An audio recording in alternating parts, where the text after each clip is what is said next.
Et 3 points essentiels sont ressortis de la réunion d'aujourd'hui. Le premier point concerne le raffermissement du franc congolais sur le marché de change. Les Congolais auront noté que la parité dollar-franc congolais a connu un changement assez drastique ces derniers jours.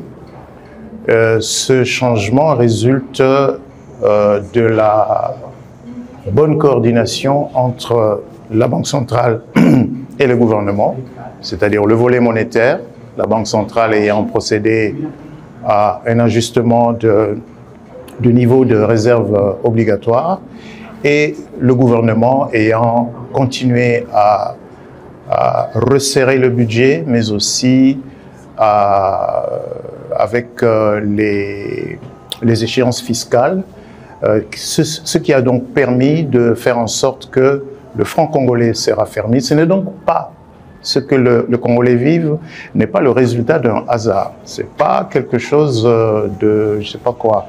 C'est le résultat d'un travail bien coordonné entre la Banque centrale et le gouvernement. Et il est question pour le moment de renforcer ce mouvement de manière à ce que le taux de change retrouve des niveaux que nous considérons comme étant compatibles avec l'activité économique. Donc ça, c'est le premier point. Et le deuxième point, qui est d'ailleurs lié à celui-là, c'est d'assurer que l'économie soit un peu mieux financée.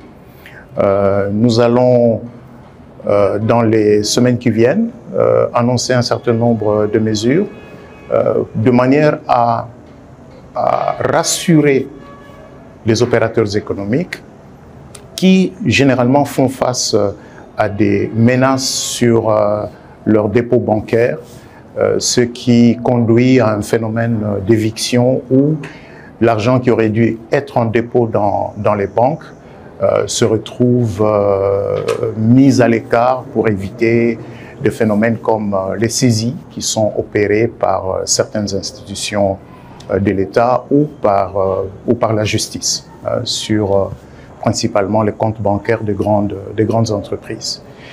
Et le troisième point que nous avons examiné, c'est maintenant que le niveau d'inflation est à la baisse, depuis le début de cette année, le niveau d'accélération, d'augmentation des prix est plutôt satisfaisant. Nous allons terminer l'année à un taux d'inflation de 7,8%. Ce sera la première fois depuis 4 ans qu'on sera en dessous de 10%.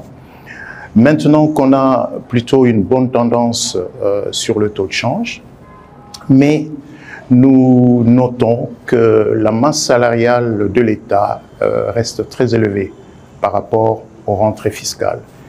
Et des actions courageuses sont requises pour maîtriser la masse salariale parce que sinon, autrement, tout ce qui est encaissé par l'État est principalement utilisé pour payer le salaire alors que le pays a besoin d'investir dans les infrastructures, le pays a besoin d'investir dans la préparation du futur.